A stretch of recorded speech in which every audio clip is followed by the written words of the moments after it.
mbote batata ba mama bandeko esengo ya koyeba ete bozali ebele na basalon na bino mpona kolanda émission na bino loba na yo. Cette émission souvent présentée par moi, votre humble serviteur Ndeko Danuki Fula molobeli ya peuple, l'homme de bosolo pe bosembo le sel et l'unique journaliste oyo nzambe alandaka ndito bandi émission bo nzambe na ba ange na batiki musala balobi balanda mona na bango ya lobaka bosolo pe bosembo.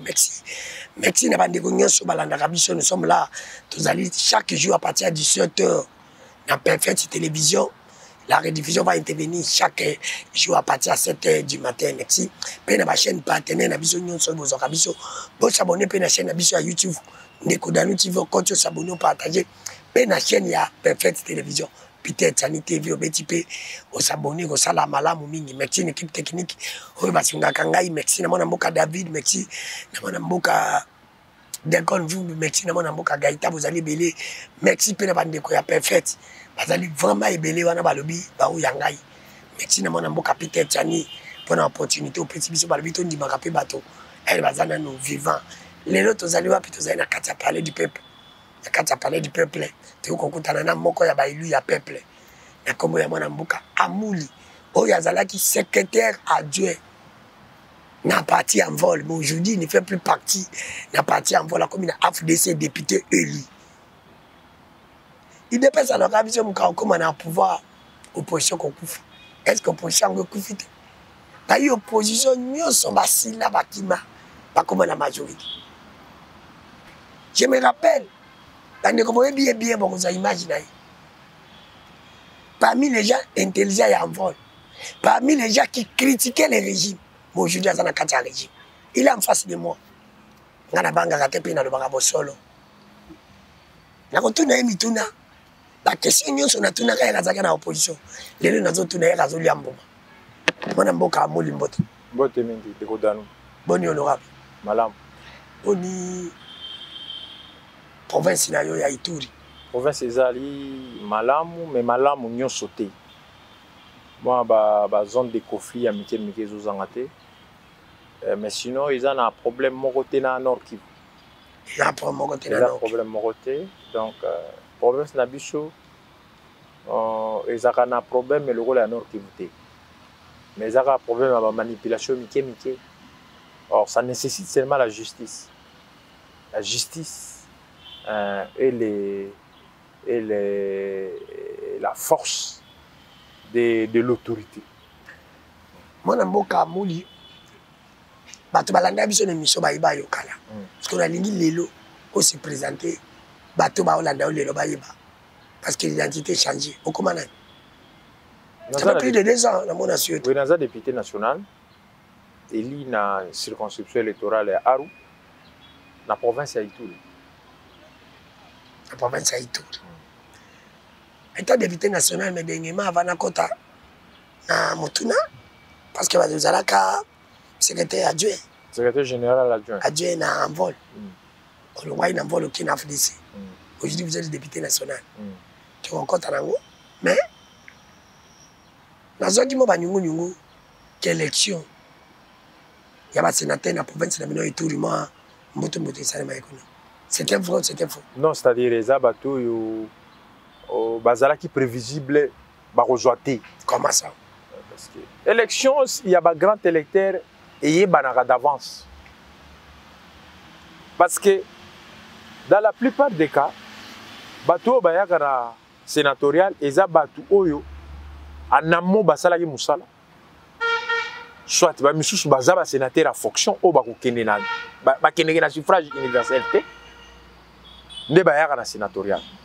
Parce que soki muto a échoué na suffrage universel, mingi akanisaka ke il faut aya na sénatorial. Donc biloko wango sala mande wana. Alors bana Ituri basi va voter 3 fois ba sénateur. Ce sont presque les mêmes sénateurs au ba voter. Alors écoutez, carrière politique dans le bango souvent eza carrière té. Le fait d'être politique dans ma positionnement, dans ma poste politique, ils ont mandat, ils ont carrière. On a mis tout à batu mususu. Et comme vous avez la musala politique, comme il Paris. Quelqu'un qui est paresseux. Donc ça veut dire que arata vie normal. Même vie normale, la famille est arata. À comment on dit que pour Azwa, il faut savoir la politique.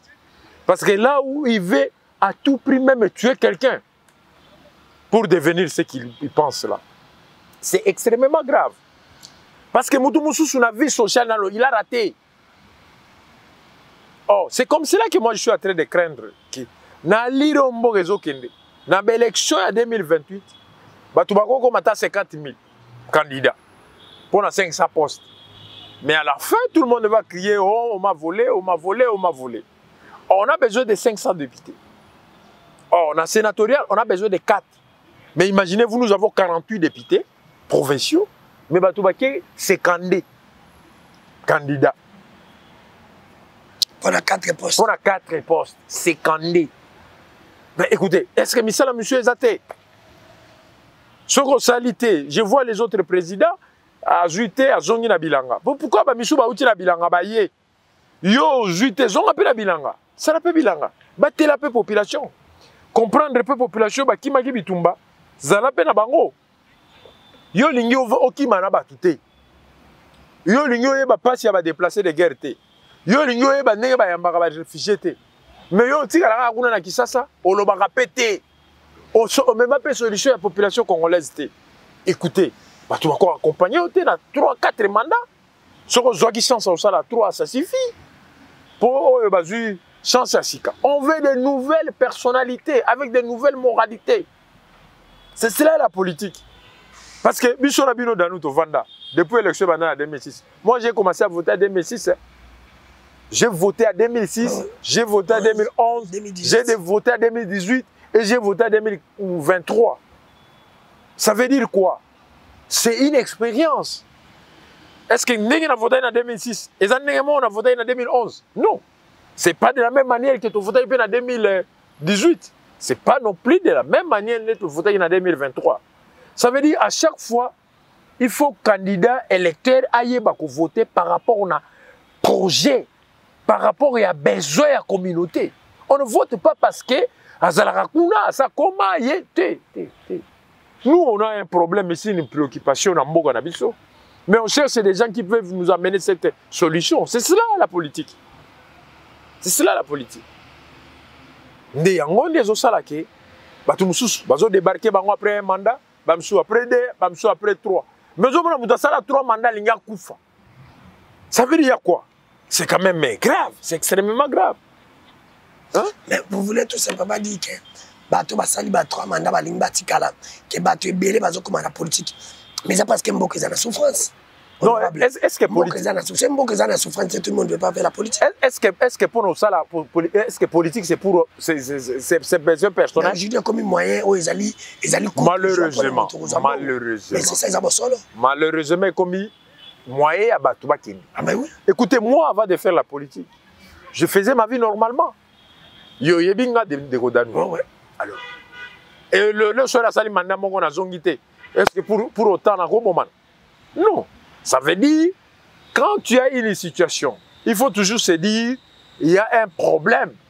Oh yo, il faut tirer comme leçon. Mais par exemple, aujourd'hui, quand les gens disent que tu vas de non, et tout l'élection va sénateur, ça les tricherie, corruption, ma béba, tu vas dire côté les mélabandes comme ça, vous pensez que c'est parce que voter pour saluer le côté tabac sénateur, saluer 3 mandats, 4 mandats, que la population a eu conscience ou des députés provinciaux a eu conscience de voter gentil. Parce que ce ne sont pas des députés de la population qui vote, ce sont des députés qui votent les sénateurs. Mais quand on a grand électeur. Parce qu'ils sont ça veut dire ils représentent la province. Bozalaki na bango nyonso surtout na campagne électorale. Bayo ki ndenge bato ba lobby. Toko voter banani te, mais toko tinda yo. Tokani? Mais ba mona yo zongisi mutu wana na Assemblée nationale, na Sénat. Tu penses que tu auras encore les mandats de cette population-là? Or, la plupart des électeurs savaient déjà que awa bato toke na bango na campagne électorale na terrain bazo boya, biso so tozongisi bango toko samba. Toko samba na population. C'est ça la réalité. Et ça, il y a aussi ceux qui sont votés, ce sont ceux qui ont des œuvres. En politique, c'est servir, c'est pas se servir.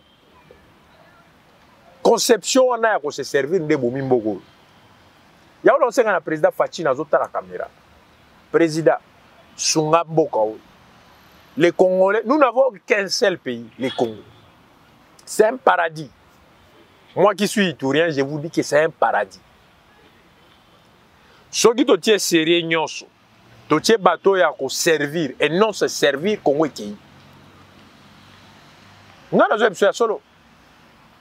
Je peux te donner un exemple. Quand tu vois les ONG internationaux, les Kaka, Bazouara Mbongo, c'est le programme. Mais quand tu prends les Mbongo et Mboka, on met le programme dans le logo la moto, il y a 145 territoires. Au moins, on a un projet et salamate. Est-ce qu'il y a tous les 145 territoires? Et pas la biche Zara. Kokoso. Et salami bien.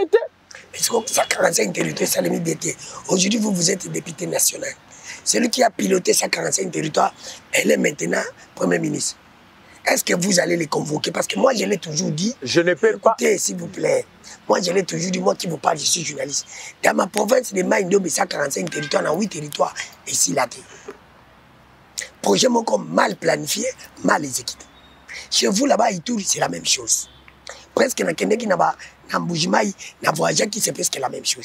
Est-ce qu'aujourd'hui, vous aurez le courage d'appeler le Premier ministre? Bicho, pour retourner à la parlementaire. Mais c'est ça ce que j'ai dit. Nous avons le droit, il y a la question. Je ne peux pas dire ça ici, questionner dans sa vie. Vous comprenez? Pour raison d'équité et d'équilibre et de la dignité des personnes, c'est ce que j'ai préparé.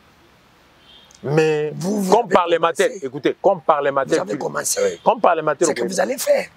Mais Moussala n'a rien à pour contrôler le gouvernement. Écoutez, tout ça, le bureau définitif. Il y a un lobby. Gouvernement n'a le bimité. Il y a un lobby. Est-ce qu'on a le courage à interpeller? Mais dans nous, il y a bien. Ça fait plus de 20 ans. Alors, écoutez, et là, on dit que les banques sont en train de comment on Mboumani? Mboumani. Ceux qui m'ont voté là-bas marchent à pied. Il faut que se cate. Bateau va voter dans ma couloir. Est-ce que vous en avez Yoka bateau va voter dans Ikuna. Ezatan wa Beli. Bazo me met na soins de santé na moto. Ouais. Je connais cette province. Oh, bah, distance wana. Je n'ai pas droit à l'erreur. Au moins, bossa la te menga ya mule na loba yango. Ba yoka ki amula loba ki yango. Et que azalaki ataba tubake na sens musuma tikalaki juste vis-à-vis na biso par rapport à cette chose. Et ceux qui peuvent bossali yango te na muke nga na zana ngona kosalela bango yango. Oui, parce que vous êtes député élu, mais vous êtes en opposition contre l'opposition qui est dans Nyosa. Oui. Contre l'opposition qui est dans Nyosa. Et le lobby qu'il faut, on est qui s'appelle Batokoï na Mova Esika. Na Nyosa. Oui, bien, vous avez un défi ma casse à Otombola. Non, c'est-à-dire le problème est ça. Opposition pour Union sacrée, c'est servir la population. Si l'un ne sert pas la population, il est plus qu'opposant même. Vous comprenez? Parce que ceux qui ont salé la population, même aux Union sacrée, aux destructeurs. Et maintenant, donc, la population n'a pas parce que j'ai le droit de ne pas commettre cette erreur. Oui, tout à fait. Tout à fait. Parce que si on ne sert pas la population... Non, non, réunion... C'est normal. Taper la population... Non. Je vous rappelle. Dans la population, comment je coopère avec eux. Population, vous comprenez? Population, si on ne sert pas la population, on est plus qu'opposant. C'est ça. Merci, mon Mboka Mouli, député national élu à Ituri. Tu as dit que bureau définitif est Salemi. Vous êtes content d'un bureau définitif? Tout à fait. On est content. Très content. Très content. Kamere, ça va? Oui, ça va. Mbosso aussi? Oui, ça va. Mais ça me dit que député Mbosso. Non, le problème n'était pas là. Le problème, c'était quoi? Le problème était au niveau, il y a désignation à l'animateur. Parce qu'il appartient à la famille politique de la biso, va désigner l'animateur, ou va continuer d'abord tout voter. On a quand on a désigné sur Salamakité. Et que n'engé ba combo yaki na n'engé a consensus té. Ya ngota ba sangana ki ba pesi ba combo il est quand facilement. Balongoli ba misusu ba tiba misusu. Oui, il est quand facilement. Parce que les postes au niveau des bureaux définitifs c'est poids politique par rapport à poids politique. Mbosso quel poids politique? Hein? Mbosso.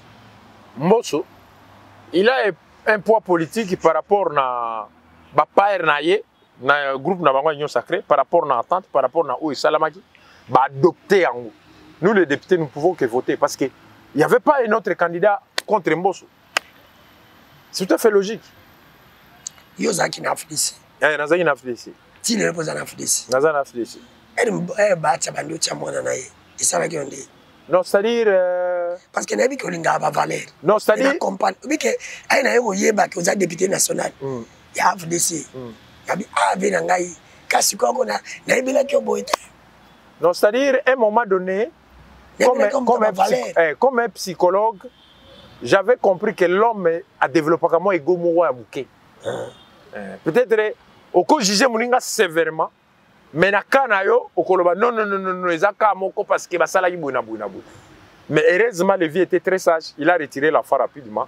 J'étais très content. Quand il a retiré.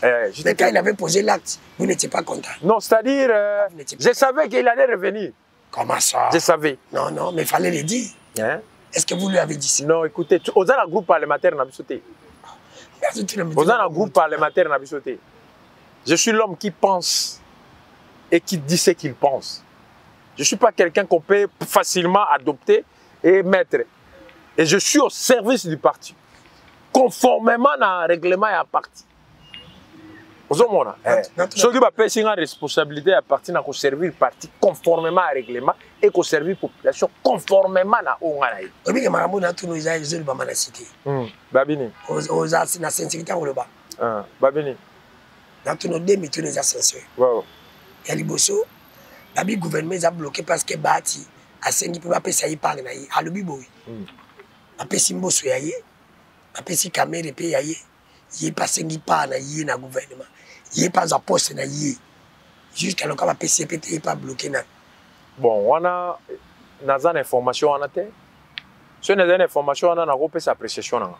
Si on a une information, on a une information, on a une parce que lui, comme autorité morale, tant que tout ça, la réunion à partage, Yannick, tout solo la. Mais comme on n'a pas fait, je me réserve le droit de dire n'importe quoi. Regardez. Monsieur Super Balobi, il y a caméra. Il faut auditer Mbosso. Parce que, oui, que, bah, où tu es sur ma tout cas, on va dire sur la détournement. Et dans beaucoup de cas, trois types de contrôle. Tu as pas tout contrôle. Tu as un bino, parlement, tu as un coup de compte, tu as un chef. Mais c'est comme si le chef n'a pas de belé. Pour l'Assemblée nationale, n'a pas de coup de compte. C'est comme si on a un mais bah, Sengi, parce que le chef m'a compte en a parlé, mais parce que le chef, à l'époque, Mabunda, na le titre à moment, le titre à moment, Mabunda Baki, le chef a le droit d'aller dans le parlement. Parce que nous, à l'époque, on était en opposition. Nous avons pris un news. Nous étions en opposition. Tellement que nous étions en opposition. Mais si on est là, nous avons salima et salima qui n'a pas mituka. Il faut auditer Mbosso. Non, Moutuka nini? Ba Mituka wa personne. Il y a pas l'alimentation. Mbosso a sombi 47 Mituka. Bon, ils ont eu le parlement en 2018. Oh yo. Ba pesi banai. Abi ba pesi ba bureau, moi 7 bureaux de. Mais na moni ba bureau ba na Mituka kala. Ba bi ba zu ya sika. Oh ya pesi. Bon, wana na ebité. Pour na moni bango na moni Kester adjoint na Mituka ya kala. Ya so ba sombi ba Mituka. Peut-être so ba sombi na abi asombi na ba nje. Oyo me marambongo. Iboso ba mbongo ba ndio na push. Ya sombi bino na ba nje. Asombi na ba bis. Ba dimsate. Ngana ko solelo ko na ebi. Comme mangana loba makambo na ebité ti. Naza député national. Ceux qui ba ebisi biso Mituka ba sombeli biso yango yo. Et à ce moment-là je vais chercher à savoir. Mais comme je n'ai pas vu, je ne peux pas. Mais babi bazo senga bo senga audit. Non, ba ça l'audit comme ça ba rendre public nini résultat audit toi. Mais bien, on en tant que député, bon, qui va te voler sur la détournement, dans le Sénat, dans déjà pas de. Dans le Sénat, dans l'Assemblée nationale, moi, on a bâti. Na yo kité na mona écoute ba féliciter ibati. Na ba tiki ba impayé kuna na Sénat. Un paiement est-ce que eza makambo ya bon, na yebi makambo ya paiement musu. Te moni paiement na un paiement 4 mois. Hein? 4 mois. Unanimité. 4 mois, je t'ai dit. Unanimité. Je suis journaliste d'investigation. Unanimité. Quand je vous dis, il faut écouter. Mais na mona ba ton ba féliciter. Photo lo ba makambo to yebi. Na yebi la kyo boité, non. Na salini. Au changer. Na changer te na kolobela yo makambo o nga na yebi. Avant. Je ne peux pas écouter. Vous savez, c'est de ma responsabilité. Dans ça quand même écoutez, je suis un parti politique. Il faut une non, je suis je suis représentant du peuple. Naza député national. Et je représente le peuple dans son entièreté. Alors, à Kinshasa comme partout ailleurs. D'accord, le bello on a besoin de battre. Oui, d'accord, on a besoin de battre. Oui, mais quand Mbosso parlait avec Sessang à l'époque, quand Sessang avait dit à Mbosso qu'il est Mbosso, vous êtes voyou. À l'époque, là, tu disais que Sessang c'est un homme modèle. Non, écoutez. Quand ces échanges-là s'est passé, les vrais problèmes, c'était quoi? C'était une thématique où on a thématique honorable. Délinquance financière. La coopération était biaisée. La terre, et tous, par rapport à la réaction, c'était pas bon. Même honorable, même lui-même s'est reproché, c'était pas bon. Mais quand tu disais que c'est Sanga, c'était un modèle. Non, c'est Sanga un modèle à Nababilo Moussoussou. Le col à Actuana, ce n'est pas bon. Ce n'est pas bon. Proposition de loi. Mais tu avais soutenu ça à l'époque. Non, non, je n'avais pas soutenu. Montrez-moi la vidéo. Montrez-moi la vidéo. Écoutez, dans nous, même le président, c'est Sanga. Parce que je le sais ça. Tu sais que vous avez envoyé beaucoup de gens en vol. C'est par rapport quand tu vas, c'est Sanga. Même le président de l'envol sait qui est Amouli. Amouli, quand il parle ce qu'il a. Mais, avec vous savez que c'est Sanga, c'est un parlementaire. Oui, je sais. Mais Batch aussi, c'est un parlementaire. Tout à fait. Moi aussi, c'est un parlementaire. Ouais. Est-ce que quand tu peux comparer les produits parlementaires de ces trois-là, aujourd'hui, comme toi, même tu es parlementaire, malgré qu'on continue pour qu'on sait la différence. Tu es un homme de valeur. L'habitude, c'est qu'on change. Non, changer. On change. On qu'on sait la capacité entre le travail que l'autre fait et l'autre. On sait l'analyse. Mais on a pas ce exemple simple. On continue. Yo, là, tu veste. Ou là, tu cravate. Ou là, tu chaussures à du Togo. Nga na lati veste, na lati pe cravate. Chaussures à Itoko. Na veste à Itoko. Mais nyoso salami na mutu moko. Chacun a son apport. Écoutez, chacun a son apport dans l'institution. Bati a son apport, Mbosso a son apport et ses méfaits. Bati a son apport et ses méfaits et ses défauts. Et c'est ça a son apport et ses défauts. C'est tout. C'est ça la loi. C'est ça le principe humain. Honorable. C'est ça le principe humain. Parce que je ne peux pas dire, dans nous, on a dansé, ça va pécho. Dans nous, on a dansé, ça va David. Tu disais que c'est ça qui était dansé. Parce que hier, nous avons filmé, il y a petit. Nous avons monté, il y a David. Mais tu avais dit que c'est ça. À l'époque, tu disais que c'est ça, c'était un homme modèle. Non! Il a un apport, il a un apport d'ensemble. Quand tu me compares, tu me bâtis, c'est Sanga et Mbosso. Chacun a son apport. En tant que des parlementaires. Oui, chacun a son apport. Parce qu'on continue à Katanzunga, on a qualité au Bassali. Oui, c'est ça, chacun a son apport. C'est Sanga a proposé des lois. Mais il n'était pas il n'était pas président de l'Assemblée nationale. Bati là, il était. Et Bati, il était comme président du Sénat. Mais écoutez, ils ne sont tous pas des moindres. C'est ça la vérité. Costume na yo. Na costume na ngai, na chaussure à pecho. Mutu moko sali en côté. Chaque mutu sali na ndenge na aimé et sali beauté parce que tous ont amené un concours et que mutu mutazu yaé. Honorable Amouli, merci. Oui. On continue, je ne vais pas entrer là-bas. Personne n'a de difficulté. Papa. Non, tu as la difficulté. Danou nganaza. Oza sindo zala kité, tikana yo. Loba. Oza kadanu. Pesa mituna na wale pondo. Naboyi, naboyi na lukelo ba pomo konti sika. Fanda nanu. Bata saka bajete. Aoya benga no pamba la parti. Pona makamni. Makamona oningana tuna. Oko répondre. Ya nini? Papa ngana ko répondre o ngana yebi te na répondre. Oh yebi bosi comme ex oh yebi na tuna. Qu'est-ce qui bloque sortir au gouvernement? Est-ce que ngana za membre ya constitution au gouvernement? Mais vous êtes député national à Wati. Bon le but tout est prêt. Est-ce que on a parlé de ces constitution au gouvernement à l'Assemblée nationale? Oui. Non, écoutez, il ne faut pas m'amener dans les jets où la première dame, le premier ministre est tenté de constituer le gouvernement sans moi et que dans l'Obama a habité. Non, il ne faut pas. Ça, je ne peux pas. Non, écoutez, il y a un journaliste d'investigation, allez poser la question là-bas. À qui? Au premier ministre. Non, merci. Je veux que oui. Nazalaki na kata. Nazalaki. Na yake mona vidéo mo itambola ki pe. Te elle député il dépêche à 5 agi. Tata mo koziko la somme la pe bino mituke sala gande. Mais écoutez, est-ce que moi je suis à mesure de bloquer la pensée de quelqu'un là où il était? Non, écoutez, est-ce que moi personnellement, écoutez, non, c'est comme si tu dis à quelqu'un qu'on canisate. Honorable. Honorable. Na lobi boyi. Habite que on dit na pensé na yo. Mais elle yo antake hôtel Ituri. Hôtel Koto Muta obi ba seri. E on kene campagne no beta ba moteur ba vélo. Na la village on est na ibi passe wana. Hôtel ba peuple la haru. Bunya isiro nyanya magi. Obi ba koto kuna. Elle yo tali comme hôtel comme mutu moko.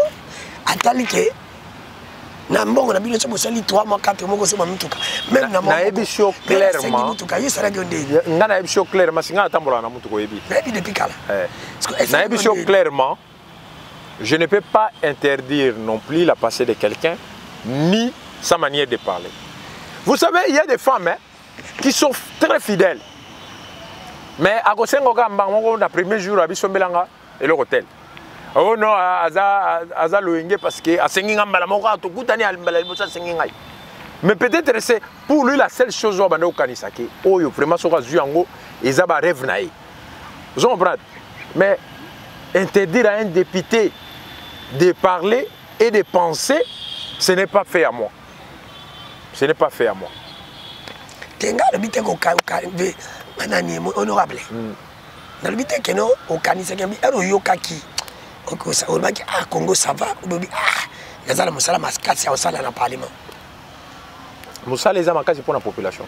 Pour la population. Cela ne pêche pas aussi l'hôpital dans la Moutuka.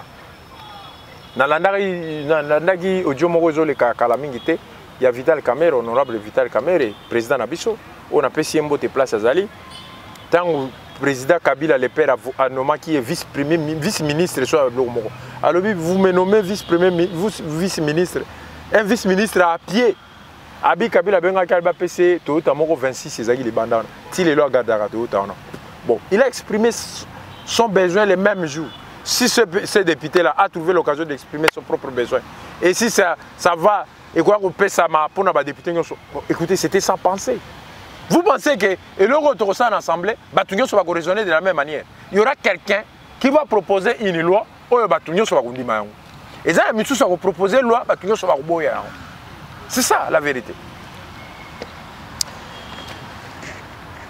Merci la population. Nous sommes à Kinshasa, qui est la capitale de la République du Congo. C'est votre émission, le banner. À la présentation, c'est moi. Le condamné qu'il faut la molobie la peuple. L'homme de Bossolo Pébossimbo, le seul et l'unique journaliste, Oyunzamba Landaka. Mon invité, député national, il y a Alou Amouli, de l'AFDC. Tout est animation la politique. Honorable, elle a parlé mon coach. Il est bosser Zokion, Namutu. Dans mon égard, on responsabilité. Dans le but, oh Seigneur, afin on me met en place pour servir la population. Et dans le bas qui pesanga mayelo et singeli pour servir sa population.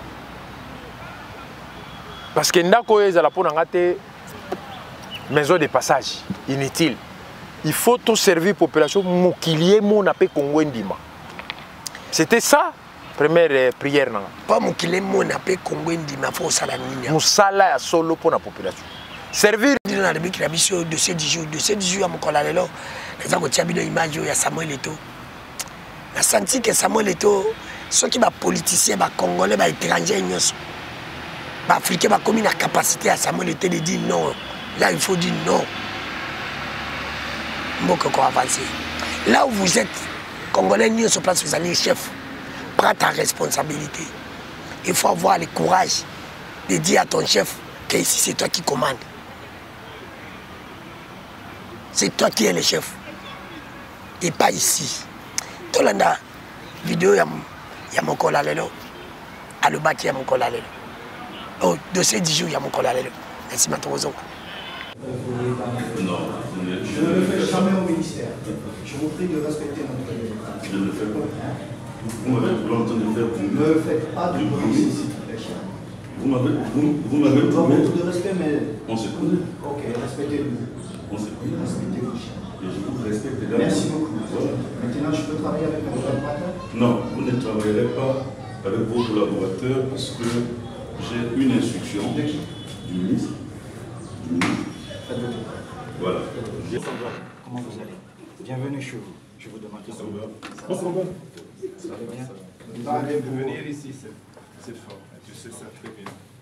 Vous allez bien? Très bien, je vous remercie. Merci. Ok. Très bien, merci. On s'en va. On s'en va. On sort. Oui, on s'en va. Vous allez bien? Mais le président a fait comme le président, c'est moi le président de la fédération qui l'a convoqué. C'est moi la moindre chose. Dérangez pas mon lieu de travail et vous me connaissez très bien. Monsieur Eto'o. Ici, vous n'avez pas parole. Monsieur Quand je viens au Eto'o. ministère, je Monsieur vous Eto'o. respecte. Ici, je Je vous suis le interdis seul patron. de lever Et vous votre ne le faites pas, monsieur vous Tolo. interdis C'est la de lever dernière votre fois. ton. Je vous interdis de lever C'est la votre dernière ton. fois. Je vous interdis de lever Appelez-moi la sécurité, vous le mettez dehors. C'est la dernière fois, vous avez compris. Et je vous prie, monsieur le sélectionneur, soit vous restez, soit ne me touchez pas comme ça, monsieur le sélectionneur. Je suis président. Pourquoi tu parles comme ça? Non, non, non. Je suis président, monsieur le sélectionneur. Si Je vous suis- voulez je travailler suis avec nous... entraîneur ici. Alors, Non, non, non. c'est rien à Vous êtes faire. entraîneur parce que je vous ai nommé. Vous n'êtes pas entraîneur parce que quelqu'un d'autre vous a nommé. Vous avez fait beaucoup de manquements. Et je vous prie de rester dans cette réunion. Parce que si vous ne restez pas, je suis obligé d'interroger mon comité exécutif. Comme la loi me le demande. Je dois le faire. Donc je vous prie une fois de plus de rester Où ici. es-tu s'il vous plaît, le monsieur le 2 mois que sélectionneur. je suis ici? Où étais-tu? Je suis le président. Tu décides. Je suis le président. Moi, Je suis le président. Vous ne faites pas la Non, non, politique mais au j'ai beaucoup- Cameroun. non, non, Il y a non, mais une j'ai seule beaucoup de personne respect qui pour fait vous. la politique C'est au pas le cas. Cameroun, c'est le Mais- président mais c'est Biya. moi qui décide Pour à la nous. fin que je Non, non, te non, fais. non. Oui, Vous oui. ne décidez pas. Non, Parce que ce que vous faites, monsieur le sélectionneur, c'est moi qui l'assume. C'est moi le président de la fédération. Ce que vous faites, c'est moi qui l'assume. Ce n'est pas vous. Dans votre pays, je ne le fais pas. Et vous ne me parlez pas comme ça, monsieur le sélectionneur. N'oubliez pas, en tant que footballeur, vous ne pouvez jamais me parler. Donc maintenant, je suis le président. Vous ne me parlez pas comme ça. D'accord? Vous vous asseyez et on travaille. Arrêtez un peu ce bordel. Il est temps d'arrêter ce bordel. Mais c'est pas possible. Mais vous pensez que vous êtes dans quel pays, monsieur? Vous pensez, je peux faire ça en Belgique? Vous pensez que je peux faire ça en Belgique, monsieur le sélectionneur? Alors, mais comment vous pouvez faire ça au Cameroun? Jamais entraîneur. Hein? J'ai été entraîneur. Pour 3 semaines. Oui, et j'ai été très très grand joueur. Très très grand joueur. Non, non. Beaucoup, beaucoup. Merci Félicitations. beaucoup. Félicitations. Et si vous traversez, vous ne reviendrez plus. Directeur, convoquez mon comité exécutif.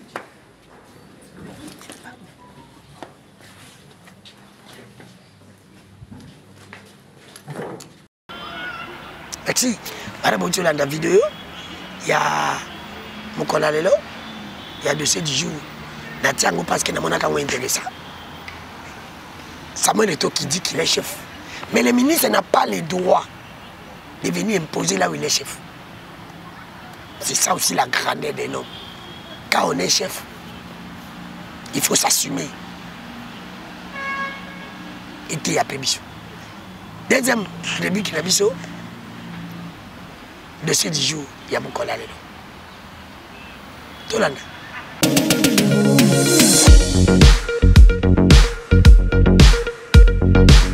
Je continuerai, parce que j'y crois, à entretenir les meilleures relations avec l'Église en général et l'Église catholique en particulier. Je ne lésinerai sur aucun moyen pour aider cette institution qui nous est si chère et qui est si chère à mon cœur, pour qu'elle se solidifie et qu'elle reprenne son combat que nous avons toujours admiré, le combat qui a fait de nous aujourd'hui des hommes et des femmes éduqués, remplis de valeurs. Oui, c'est grâce à cette Église que je veux revoir, prendre le devant pour nous aider à relever ce Congo qui est malheureusement terrassé à cause des antivaleurs telles que la corruption, telles que le tribalisme, telles que le séparatisme, telles que l'impunité, et j'en passe.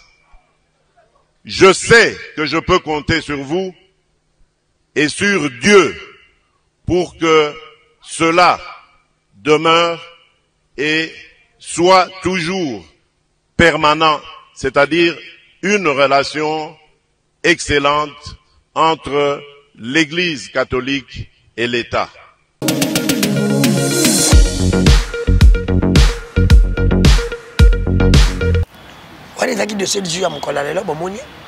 Je ne commente pas aujourd'hui.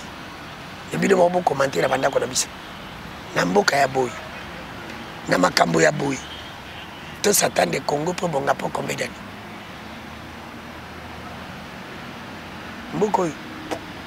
Mboko batu bazana confusion. Bazu makala. Bati na chassé bazuli pour batiki mutakala. Mboka bongo bonga. Ouana. Koluka kosala ngatena ça ba jugement de Valère Pamba. Les hommes intelligents sont là. Ça, ils sont des élus du peuple. Ils savent ce qu'ils vont parler conformément à Makamamboka. Il faut qu'on me mette un jugement de Valère. Pour nous, le meilleur parlement, c'était l'autre. Non, non. Parlement, écoutez. Écoutez. Danu. Parlement, il a parlement. Parlement, il a besoin en peuple. Tant qu'il y a un projet à budget, pour analyser en gros, autant ce qu'il faut et ce qu'il ne faut pas, au sali, pour suivre, pour contrôler, c'est tout. Pas ça sera prérogatif à contrôler, va libérer le collège à la penza et ça peut nous sala na biso. N'est président na CPL, président caméra lobby, va kubanoya chaque mercredi, mais j'ai un fin un film. Ba ministre Bayar. Ba na lobby no ba ministre rebelle ba otika musala pour na obanga. Nazo ebisayo. On assure que, quand même, vous rassure que le Parlement, oui, vous a Parlement, moi, va valer. Mais il nous a rassurés. Tous là. Moi, je crois à lui. Vous pouvez faire confiance. Oui, c'est ça. Vraiment, je crois à toi. Sauve ton honneur, Caméré. Là, ça va sauver Nengolobi. Tu es intelligent. Sauve l'honneur de l'IDP, ça Saki. Parce que tout le monde aujourd'hui sait que tout le monde voit que tu n'étais pas volé. Comme bâton à Bakanisaki. Et les gens savent que tu es intelligent. Mais l'intelligence a conditionné un résultat. 2006, tu as fait un bon travail. Si vous savez que tu vas député, tu as travaille-toi avec Gilles Alingeti. Pesa un pif. Et vous avez malade. Honorable, quelles sont les priorités pour la législature? Priorité pour la législature, pour la il faut toujours que ça mboka oyo na état de droit réel. Réel. Parce que dans nous, le seul peut-être parmi les seuls députés, on attend que nous signé à député. Parce qu'on continue aussi. Non, parmi les députés oyo. À la deuxième bandité. Est-ce que vous bien? Vous êtes en garde. Dans ça, on garde. Pourquoi ça fait la goule de Tala, si on n'est pas à côté du peuple, on va aller à côté. Garde pour nos Kengelanga, il n'y a pas de problème. La disposition est alliée belée pour nos Kengelanga. Ils ont ça la manango. Mais d'abord, je dois être exemplaire. Je dois être exemplaire. Dans un homme à part, pour nous comme spécial. Oh, ceux qui nous ont les faut pas sur ballon, on a pour ngana yé. Non. D'abord, on est bien kala. Au Kobe ngana député ou pas, ça ne me gênerait pas. L'honneur n'a pas la député, c'est ça qui n'a pas et l'autre population zolinga. C'est ça l'honneur. Oanande ko mata. Comment beaucoup ça va loi vraiment pour l'intérêt à peuple. Les types de social. Les types de garantie le loi de Jézali pour tirer en application. Dans Congo tout ça on a besoin de loi té. Ba loi ezali beli beaucoup de loi beli. Mais tu as besoin d'application ba loi. Ni beaucoup ça pour application ba loi comme vraiment. Personne n'a au moins quelque chose autour nanga siko. Na ko dévoiler ba secret nanga. Na boy. Tige vanda. Honorable. Na musala na sali. Dans la musala na sali belé na ordinateur na ko dévoiler ça ça c'était. Tika yo c'est là. Honorable. Oh mon le peuple pas tout na yo. Na ko lo bango te. Ta on a ko sala yango ndo wo tout nanga après. Tika na mi sa secret. Ni no ko bana bana ituri ba Hollande aussi ko. Et là on a ko sa bana ituri. To tika ko céder na manipulation.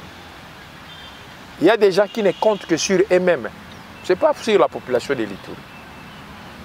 Il y a des gens qui n'ont rien fait pour la population de l'Ituri. Et ils ne feront rien depuis qu'ils ont été au pouvoir. Et ils ont été quelque part, ils n'ont rien fait. Ce que Tali a zotambola logo la maître. Donc, ça, loi n'a partout place à Zali. Alors, on va même ça, distraction. Alors, tous à la bolingo et mboka. Oui, mais il y a une pompe cannelle et cola. Oh, tu sommes na supermarché. Et cola na ituri na reti. Oui, mais il y a tout le monde a mis na taille now. Oui, mais mbala oh, tu sommes à mikebo. Bache nam na $5, 23 000 francs. Na ni wana et pas na biso botaka. Na ba magi ba reti wana sa saison. Au picoli, au longoli, au zongisi, sa saison ba poireau ba chou, sa saison. Est-ce que vous voyez bien? Vous voyez que pas na biso soki mutu ga ituri kotina kisanga ninzali bando sila na kisanga no ba. Mais les a banani fallait pas ça lanzela. Est-ce que les députés muta ça lanzela il y a route nationale numéro 4. Bato bazo qui na gouvernement. C'est ça la vérité. Hein? Bato ba qui na gouvernement. Tous les ba sala musalo esengeli. Gouvernement oyo pour na yo en tant que député national. Vous avez un banane. Nana choité. Nga pour na nana choité. Pour na nga na zolinga. Bango moko basala o balingi. Mais nga na ozela on a parlement. Pourquoi rassurer ni na ba Congolais parce que tu es député national. Na rassurer ba Congolais, je garderai la valeur. Quelle est la valeur que tu vas garder? Même mi balé. Oh, yo senti que tu vas garder ça. Pour respecter Mibé Kwamboka. Que toute sa population a tenu ngaya. Peut que ça la solo pour la population. Pour moi l'argent c'est rien. Je peux trouver ça d'une manière ou d'une autre. A qui ça salaire na bino? Salaire au bamna ko lobana ko kota na kuti yango pété. Na kuti yango té 21 000. Exacté. Même à moitié dans les athées. Oui. Papa, yo zalaki candidate. Au zalaki candidat pour nanini, au lobaki erwanate. Sokoti, dans la sokotaka. Écoutez, spéculation dans le Congo. Les hommes suivent maintenant les réseaux sociaux. Mais oui, que ça peut pas. Ça sonne. Vous avez des plus de $21 000. Bon. Na évité l'arrangement dans ma salle. Écoutez, basali yango eza. Ngai na kuta na ba député na tuni bango na moni. Petango caméra yako sala campagne na première. Il nous a dit ça. Il a dit j'apprenais qu'on disait qu'on payait 21 000. Mais aujourd'hui on exagère même on dit 33 000. Mais comment vous vous moquez de la population? Améliorer la condition ne veut pas dire montant wana. Améliorer la condition vous en dites na peuple. Na évité. Mais que selon lui en tant qu'intellectuel, quand quelqu'un dit va améliorer. Mais au moment où il va député, parce qu'on a chien. Est-ce que les députés peuvent l'arrêter comme ça? Pas humilité? Oui. L'humilité ne sont même pas respectées. Un député, Nicolas Kazadi, la justice, non, non. Il y a un gestionnaire. Mais les députés nationaux aujourd'hui. Non, écoutez, Azad gestionnaire, à quoi répondre à l'acte posé? Aza lokola ngate na bimi na ngana informel lokola ko débrouiller ndenge na débrouiller kawana na comme député. Wana bo so misanga na makamni. Non. Il y a Zaki na gestion ya mboka. Soki justice estimé que. C'est justice estimé que. Soki estimé que ba kende kuna ba Peter Kazadi il faut bolongo imiter ba on rapide. Soki sengi bon parce que il faut le prouver. Lokola par exemple ba lobby forage c'est salami na 300 000. C'est impossible. Mais écoutez, moi j'ai fait des forages. C'est pas ces prix-là. C'est quand même logique. Et là, on va lobby, c'est logique. C'est logique, il a dit. Kassamba. Non, écoutez, ce qui va estimer que justice. Moi, je n'ai pas. Dans ça, les peuples, combien? Dans ça, il y a un ils ont dépendé de la place. La place, monsieur, ils ont 3 000. La place, monsieur, ils ont 5 000. Ils dépendent de la profondeur. Ils ont des colangoma makasi. Et pas de ça, combien? Et pas dans la salle, il y a modèle, il y a Nina Bangoana. Mais normalement, il est à 3 000. À 3 000. C'est pour te dire que déjà, il faut que je ne puisse pas candidat à la lampadaire. C'est pour te dire que ça va ministre, parce que ministre, et bah il faut que l'on limite là, bah samba non, bah acte posé la bango ya kala. Masum d'abord bien beaucoup côté la bango. Ngana za député national, ceux qui baillent na moto, pour na fait, pour na makambunyo. Masum ya kala. Baillent na on a parlement, plénière n'est souveraine.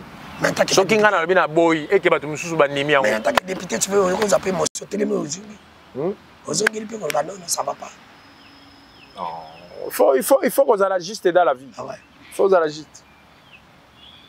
Et monsieur Sili. Merci. Comment ça est? D'abord, c'est le côté, na lobika merci. N'engo yi kota langai. Okutinga na parlement, na ba pia karabiso. Na ba c'est mon abino pe. Hein? Non, moi je ne vois pas. Moi je vois les peuples congolais. Moi je ne me vois pas dans nous. Je ne me vois pas. Si on bimi na ville à Kinshasa au Tamboli, on a misère. Si on a ba venu, on a nzele koufi. C'est quand même grave. Faut qu'on s'en aille. Et monsieur Silien. Merci beaucoup. Merci d'avoir découvert ce baladaki biso. Nous étions là, on a reçu pour vous honorable Amoli Eli FDCR, celui qui était notre invité. Merci d'avoir découvert ce baladaki biso. Vous s'abonner à la chaîne de YouTube. Et vous partager, je crois que c'est la première formalisation du dernier. Bon, je vous tourne biso déjà. Ils ont un moment le battre. Comme la deuxième numéro. Numéro moko quoi. Non changer point. Comme la deuxième, on a fait tous les deux. Na na moko. Mais des téléphones. Honorable. Vous avez un numéro à battre dans la mboka. Yango nati. Oh, nga mutura luki yo luka inga. C'est moi habité. Oyebi ke danou azali na bosolo. Mais si on va finir.